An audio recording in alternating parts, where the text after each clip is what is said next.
C'est l'heure de l'information sur ESAE TV. Mesdames et messieurs, bonsoir et bienvenue dans ce journal.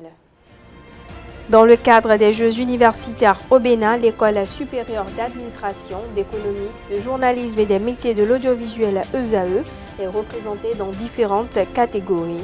Avant les hostilités, une équipe de notre rédaction a visité les athlètes avant leur départ pour la cité de Kwetoni. Revivez dans cette édition l'ambiance qui a prévalu au sein des équipes. En attendant le début de la trêve internationale, la Ligue professionnelle de football 2024-2025 va connaître sa 7e journée ce week-end avec l'expérimentation de la VAR, sauf retournement de situation. Une technologie qui sera utilisée sur les matchs Coton Asvo et JSO AS Police. À suivre dans ce 19h, le point des rencontres prévues se disputer ce week-end pour le compte de la 7e journée.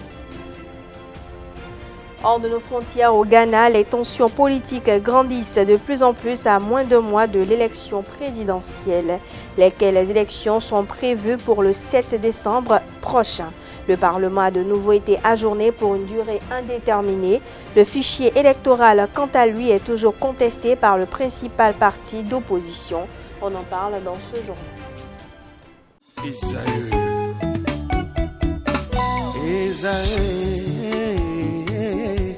Vous recherchez une école de référence pour une double formation universitaire et professionnelle de qualité? Voici l'opportunité à ne pas rater. L'École supérieure d'administration, d'économie, de journalisme et des métiers de l'audiovisuel ESAE vous offre des programmes d'enseignement en licence et en master orientés vers l'emploi qui font d'elle une référence à travers les filières de l'administration générale et territoriale, l'administration du travail et de la sécurité sociale, droit, diplomatie et relations internationales, administration hospitalière, universitaire et intendance, journalisme et métiers de l'audiovisuel et toutes les filières des sciences de gestion. Une seule adresse, www.esae.bj.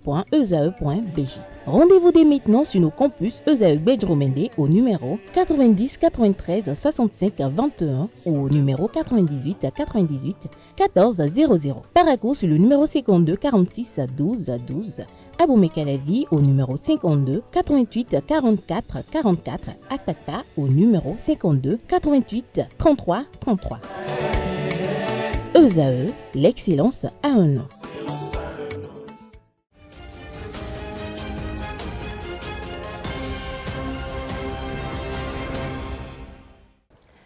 À nouveau, bonsoir. Merci de nous préférer pour vous informer. Dans le cadre des Jeux universitaires au Bénin, l'École supérieure d'administration, d'économie, de journalisme et des métiers de l'audiovisuel ESAE est représentée dans différentes catégories. Avant les hostilités, Diesugo Gbenou a visité les athlètes et nous propose dans cet élément l'ambiance qui a prévalu au sein des équipes. On regarde.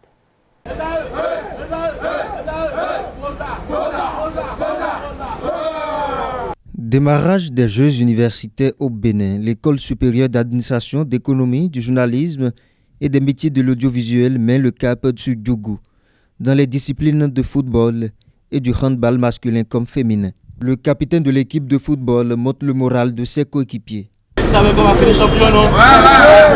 C'est nous les gars, c'est pour nous la coupe les gars.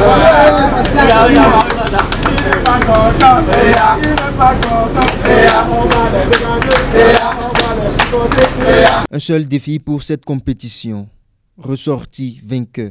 Oui, tout va bien dans le groupe. La monnaie, nous sommes soudés. Nous sommes conscients de l'objectif en finale et de ramener la coupe à la maison. Donc tout va bien entre nous, nous sommes soudés, nous sommes en harmonie, tout va bien, tout va très bien. L'année passée, j'y étais et j'ai fini 3e avec les AE Cotonou. On a été éliminé par les AE Paracourt. Pour vous dire vrai, on a eu très mal. Donc nous venons avec l'esprit de vengeance, les AE Cotonou, pour pouvoir finir cette fois-ci premier de la compétition et finir le meilleur. Donc nous sommes conscients qu'on va finir meilleur, on va finir premier de la compétition quand même. Du côté du handball, la confiance est également de mise. Bon, on a formé, on n'était pas ensemble dès le départ, mais comme on est ensemble maintenant, on est tous soudés, fortes pour aller défendre le titre de l'ESAE et handball féminin. Bon, j'ai confiance aux filles quand même, on va donner le meilleur de nous pour pouvoir remporter le trophée. L'équipe, nous avons tous l'esprit compétitif. On est confiant, on a la volonté de gagner. Nous partons très confiants, on sait qu'on va revenir avec le trophée. il n'y a pas de souci à se faire. On est engagé, on est dévoué à jouer plein, à fond. On a eu pas mal de 2 à 3 séances d'entraînement qui étaient remplies de motivation au niveau des joueurs. Ce que nous avons tous constaté, même moi les dirigeants ont apprécié l'engagement qu'il y avait au niveau de l'entraînement. Donc cela nous rassure un peu pour la suite de la compétition. On laisse tout à Dieu, gérer le reste. La 11e édition des Jeux universitaires qui démarre ce 9 novembre 2024 prend fin le 14 novembre 2024. Donald Trump est désormais le 2e président américain à remporter l'élection présidentielle non consécutive dans l'histoire des États-Unis. Ce mardi 5 novembre 2024, à l'issue des votes, il l'emporte face à sa rivale démocrate Kamala Harris. Il devient ainsi le 47e président de cette nation après Joe Biden. Que retenir du parcours atypique de cet homme d'État américain?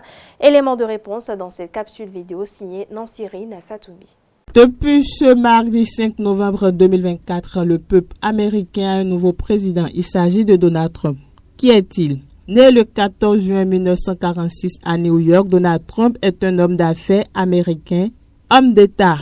Membre du Parti républicain, il est le 45e président des États-Unis du 20 janvier 2017 au 20 janvier 2021. En politique, il s'est affilié à partir de 1987 au Parti républicain, puis 2 ans après au Parti de la Réforme. Après avoir été un opposant résolu au président républicain George Bush, sous la présidence duquel il est inscrit au Parti démocrate, il revient au Parti républicain en 2009. Il critique la politique du président Barack Obama et reprend pendant plusieurs années les rumeurs conspirationnistes sur sa citoyenneté. Il remporte dès lors la désignation du Parti républicain aux primaires présidentielles de 2016 où il s'engage notamment à réduire l'immigration. Son discours est alors souvent qualifié de populiste, nationaliste, protectionniste. Sa victoire à l'élection présidentielle face à la démocrate Hillary Clinton, qui le devance toutefois largement dans le vote populaire, déjoue la quasi-totalité des pronostics. Pendant son premier mandat, il signe des décrets restreignant l'immigration, notamment issus de pays musulmans, procède à une extension du mur à la frontière avec le Mexique, retire son pays de l'accord de Paris sur le climat et de l'accord de Vienne sur le nucléaire iranien.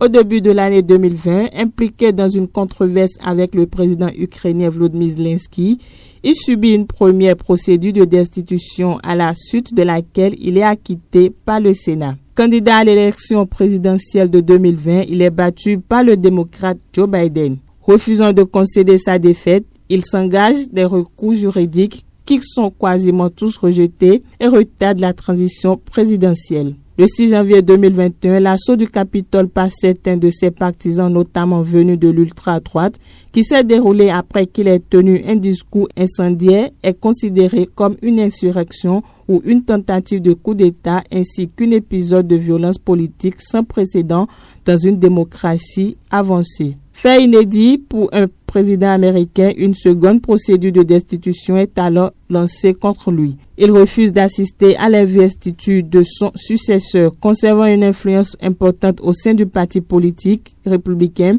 il annonce dès novembre 2022 sa candidature à l'élection présidentielle de 2024 et s'impose aux primaires du parti en mars de la même année. Le 13 juin 2024, il a été victime d'une tentative d'assassinat lors d'un meeting de campagne présidentielle en Pennsylvanie, déclenchant l'ouverture d'une première enquête. Le 15 septembre 2024, à la suite de tirs à proximité de son golf en Floride, le FBI a enquêté sur une nouvelle tentative d'assassinat présumée le visant. Le 5 novembre 2024, Donald Trump est largement élu pour un second mandat présidentiel en remportant le vote populaire pour la première fois de sa carrière politique en plus du collège électoral face à la candidate démocrate et vice-présidente sortante Kamala Harris, au profit de laquelle le président Joe Biden s'était retiré en cours de campagne. Il est à noter que Donald Trump est le deuxième président américain à être élu pour un second mandat non consécutif après Grover Cleveland en 1892. Il est également le premier président élu après avoir été reconnu coupable dans des poursuites civiles. On parle religieux à présent. Le divorce est la rupture officielle de mariage civil ou religieux liant précédemment deux personnes ou plusieurs en cas de polygamie. Quelle est la portée dans la religion musulmane et quelles sont les conditions pour obtenir ou prononcer le divorce? À ce propos, l'islamologue et professeur de la langue arabe Bassirou Lassissi apporte des éléments de clarification. Suivons-le au micro de Francis Farami et de Nansirine Fatoumbi. Le divorce en islam, c'est finalement une solution pour deux unions qui finalement, leur union ne peut plus avoir un bon sens, ne cadre plus les lois de notre religion. L'islam nous a recommandé de se marier. Et le mariage en islam est une obligation ou du moins une adoration. Et cette adoration suit des conditions, des obligations, des piliers que chacun de ces deux partenaires doivent respecter. Alors, s'il y a eu le mariage, après avoir rempli toutes les conditions, la vie doit être normale comme ça se doit. Mais il peut y avoir des contraintes. C'est que ils se sont mariés et voilà que les conditions ne les permettent plus de rester ensemble. Il y a des difficultés lorsqu'ils vont insister à rester ensemble. Rester ensemble, ça va causer des problèmes à l'autre. L'islam nous donne finalement une autre solution de se séparer. Prenons par exemple un cas plus simple. Ils se sont mariés alors que leur union ne va jamais donner un fruit. C'est-à-dire, peut-être, ils ne sont pas compatibles pour pouvoir donner des enfants. Mais on voit que si la femme laisse le monsieur et se marie peut-être à tel sang ou bien à telle situation biologique, elle pourra faire d'enfants ainsi que aussi le monsieur. Si elles ont choisi de rester comme ça, peut-être ça peut créer des problèmes à l'un ou l'autre. Ou bien l'homme peut-être finalement peut chercher autre solution ailleurs et que la femme ne pourra finalement pas le faire. Donc l'islam donne la paix ou bien la faveur à la femme de chercher à se remarier. Tout d'abord à faire le divorce ici et à se remarier. Donc c'est une adoration que nous sommes finalement contraints d'appliquer. Sinon en réalité le divorce n'est pas une chose qui est tellement aimée. Et tout le monde aussi essaie de l'éviter, mais qu'Allah nous préserve sur d'autres conditions ou bien situations que nous ne pouvons finalement pas maîtriser. L'expression belle-mère fait référence à la mère d'un ou d'une conjointe. Quelle relation entretenir avec sa belle-mère et quelle place accorder à cette dernière dans le fonctionnement d'un ménage? Quelques citoyens béninois y répondent au micro de Francis Farami et de Quentin Amonsou. Un homme qui a vu que son belle-mère est vivante, si ce dernier a les moyens, il doit respecter sa belle-mère et l'aider dans tous ses problèmes, santé, manger, tout. Ma belle-mère est ma maman. Donc ce que je dois à ma maman, c'est ça, même chose je dois à ma belle-mère. Seulement qu'il y a un peu de différence. Parce que ma belle-mère ne peut pas connaître tous mes secrets. Mais ma maman peut connaître presque tous mes secrets. Quand vous parlez d'une belle-mère, si vous êtes réellement marié, excusez-moi si vous savez ce qu'on appelle réellement marié, hein, la maman de ta femme, c'est son enfant qu'on t'a donné ou bien qu'elle a donné. Si tu arrives à satisfaire la femme, son enfant à elle, moi je ne vois pas quelle place il faut la donner. En dehors, omis le respect qu'elle a droit. Sinon, les belles-mères, il y a d'autres qui exagèrent parce que si tu n'as pas de l'argent, ils ne veulent pas que leur enfant marie quelqu'un qui n'a pas de l'argent. Hein, parce que tout le monde veut là où il y a du bien. Donc, sur ce point, belle-mère, il faut savoir les chéris aussi. Et moi, ma belle-mère est paralysée. Je suis allé au village la ramener au dos. Je l'ai mis au dos sur moto de Togo jusqu'à Cotonou. Elle est restée avec moi pendant 8 mois où elle se relevait seule, marchait seule. Quand je l'ai ramenée au village, plus de suivi, 1 mois après, elle est décédée. Moi, je connais des foyers qui gèrent leur belle-mère propre. Hein, que cette belle-mère, une belle-mère, d'abord, qui ne peut même pas, qu'il y a des tensions entre sa fille et son mari. Hein, la belle-mère essaie de gérer tout pour dire « Ah, ma fille, attention, je ne veux pas que tu fais comme ça, je ne veux pas que tu... » Non, ce n'est pas bon. La sexualité est un facteur qui participe à l'équilibre du couple et à son bien-être. Mais la sexualité n'est pas toujours heureuse tant elle dépend de la personne avec qui l'on s'adonne. Quel est donc l'impact de la sexualité sur les affaires? Quelques citoyens rencontrés dans la ville de Cotonou se prononcent sur le sujet. Suivons-les au micro de Quentin Amoussou, Nansirine Fatoumbi et de Francis Ola Farami. Avant, moi, j'étais un grand cuisinier. Avant, j'avais trouvé la fille. Si vous voyez la fille là vraiment, mais je l'ai cherchée. On est en train de partir. J'avais fait 1 mois, 2 mois, 3 mois, 4 mois seulement. Le blanc m'a renvoyé. Je suis parti aller faire recherche sur ça. Ils m'ont dit que la fille que j'ai retrouvée, c'est la fille là qui est venue détruire toutes mes affaires. Il y a Laura. Je veux entrer dans le domaine culturel, spirituel, si vous voulez. Voilà. Une femme ou bien un homme qui a l'habitude d'avoir des rapports n'importe comment avec n'importe qui ramasse, je dis bien ramasse et endosse beaucoup de péripéties parce que une femme, le rapport sexuel est sacré. Celle donc tu es en train de sortir, tu ne sais pas de quoi elle est.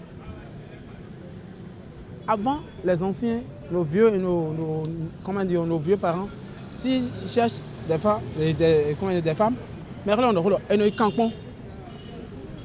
ils n'ont qu'un pont. Aujourd'hui, nous les hommes d'aujourd'hui, non. Si on trouve automatiquement, on enlève, on monte sur ça. En temps, autrefois, ce n'est pas le prétendant qui va cotiser sa femme.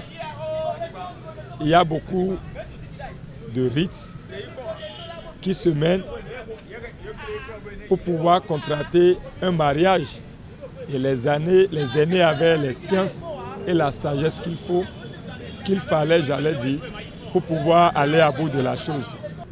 Mais qu'on me dise que parce que je sois une femme, ou bien une femme à mes côtés souvent, j'ai des blocages, j'ai ceci. Au même moment, tu trouves que tu as des blocages, tu cherches une autre au dehors.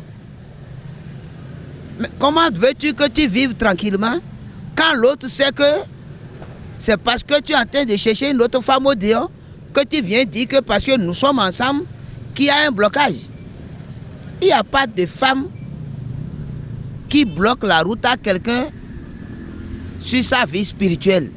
Si vous allez, vous hommes, vous allez chercher une femme qui est hantée par l'esprit satanique, en fond dit Abikou, il y a plusieurs sortes, hein? Il y a des esprits de malchance. Il y a des esprits où tout ce que vous allez entreprendre, ça va échouer. Si vous allez vers une femme qui est hantée par ces esprits-là, après le rapport sexuel, ça vous suit. Et cela voudra dire que si vous ne connaissez pas le parcours, l'origine et la provenance d'une femme et que vous décidez de vous rentrer en union avec elle, c'est que vous aurez voulu tout ce qui adviendrait. Et si vous en avez la connaissance, quand vous choisissez quelqu'un avec qui vous voulez faire chemin, on informe les parents, on rencontre les parents de cette dernière, on vient en amitié, tout ce temps-là de préparation permettent spirituellement, s'il y avait des niveaux d'énergie négative qu'on pouvait corriger, de les corriger. Et puis on parle sport à présent. Les Guépards du Bénin vont disputer les 5e et 6e journées décisives des éliminatoires de la Coupe d'Afrique des Nations CAN Maroc 2025 a été dévoilée ce jeudi. Gernot Rohr, le sélectionneur national, a retenu 25 joueurs pour défier le Nigeria le 14 novembre à Abidjan et la Libye le 18 novembre à Benghazi. Pour ces deux matchs déterminants pour la qualification à la phase finale, l'équipe va composer avec l'absence du défenseur central Cédric Routonji, taulier de la défense aux côtés de Mohamed Tidjani depuis le début de l'année, puisqu'il est blessé, présent lors du dernier regroupement. Le portier Mariano Chinonvi, le latéral gauche Samadou Atidjikou vont également manquer à l'appel. Par contre, on note le retour en sélection du gardien Serge Obassa, David Kiki, Ryan Adigo et Lenny Pirenguel. Steve Mounier, Junior Olaitan, Marcel Dondinou et Dodo Doku, les hommes clés de Gernot Rohr, sont bien présents pour aborder cette dernière ligne droite de la campagne qualificative de la CAN 2025. On parle toujours sport en attendant le début de la trêve internationale à la Ligue professionnelle de football. Saison 2024-2025 va connaître sa 7e journée ce week-end avec l'expérimentation de la VAR. Entendez assistance vidéo à l'arbitrage sauf retournement de situation. Cette technologie sera utilisée sur les matchs Coton-Asvo le samedi et JSO AS Police à Ouida le dimanche. Hormis ces deux rencontres, voici quelques affiches dans le groupe A. Le samedi, Loto Popo joue contre Espoir FC de Savalou, Damissa avec Gansé, Damissa versus Bani Gansé, Panthère versus Abeille. Le dimanche, on a Buffle versus Beke, Dadje et Audio et enfin Dynamo d'Abomey et Cavalier. Dans la poule B, le samedi, Ayema et Jacques se donnent rendez-vous à Pobet. AS Cotonou va croiser les crampons avec USS Kraké. Requin FC accueille Aspac et dimanche, JSP accueille Sobemap et enfin Sitatunga versus Dragon. Dans un autre registre, le financement public du sport au Bénin s'est accru depuis l'arrivée du président Patrice Talon au palais de la Marina. En 8 ans, son gouvernement a fait passer les subventions accordées aux fédérations et associations sportives de 80 millions de francs CFA environ à plus de 65 milliards de francs CFA. Benoît Dato, ministre des Sports, a relevé cette volonté politique affichée lors d'un entretien avec des confrères. On regarde. Les subventions de l'État aux fédérations sportives sont mises en place essentiellement pour favoriser le développement du sport, soutenir les athlètes, promouvoir l'inclusion sociale et contribuer à la prospérité économique. Depuis 2016, le gouvernement a restructuré le mécanisme d'octroi aux fédérations et a augmenté substantiellement les montants alloués. L'une des nouveautés majeures est l'intégration des clubs masculins, des différentes divisions, D1, D2, D3 et des clubs féminins de football, des clubs professionnels de basketball, de handball et de volleyball, sans oublier le Comité national olympique et sportif du Bénin et le Conseil national des supporters. L'ambition du gouvernement est claire, impliquer toutes les parties prenantes et leur mettre à disposition des ressources conséquentes au fin de leur faciliter la mise en œuvre des actions impactantes pour l'avenir de notre sport. Afin de booster la fédération sportive à travailler davantage pour la révélation du Bénin à la face du monde dans le domaine du sport, le président de la République, Patrice Talon, et son gouvernement ont défini des critères pour récompenser dès 2025 celles dont les athlètes ont ramené des lauriers au pays lors des joutes continentales et même internationales. Des critères pertinents et objectifs ont été retenus pour récompenser, pour compter de l'année prochaine, les fédérations qui auront les meilleures performances. Ces critères, comme on a pu le voir dans l'élément témoin, sont au nombre de 11 pour les fédérations et de 4 pour les clubs professionnels. S'agissant des fédérations, les critères au plan national sont notamment la qualité de l'encadrement technique et de l'arbitrage, la qualité de la gestion financière et stratégique au niveau de ces instances, la capacité d'organisation des compétitions, la qualité de la gestion des ressources humaines opérationnelles. Au plan international également, ces critères tiennent compte essentiellement du niveau et du type de compétition ainsi que du rayonnement de nos équipes sur le plan international. Et puis on part hors de nos frontières à présent. Au Ghana, les tensions politiques grandissent de plus en plus à moins de mois de l'élection présidentielle. Les élections sont prévues pour le 7 décembre prochain. Le Parlement a de nouveau été ajourné pour une durée indéterminée. Le fichier électoral, quant à lui, est toujours contesté par le principal parti d'opposition. L'autre problème en cours concerne le fichier électoral, une nouvelle fois refusé par le NDC. Un veto de dernière minute maintenu tant que le NDC n'aura pas toutes les informations demandées. Le Ghana est souvent considéré comme un modèle de stabilité politique dans une région secouée par les coups d'État et l'insécurité, mais son Parlement n'a pas toujours été épargné par les troubles. Début janvier 2021, l'armée était intervenue dans l'enceinte du Parlement pour rétablir le calme entre les députés du néo-patriotique parti NPP au pourvoi et ceux du National Democratic Congress NDC, principal parti d'opposition, alors que la tension était montée au moment de l'élection du président de la Chambre. Voilà qui met un terme à cette édition. Merci pour votre attention, merci surtout pour votre fidélité. Excellente soirée en compagnie de nos programmes sur EZAE TV.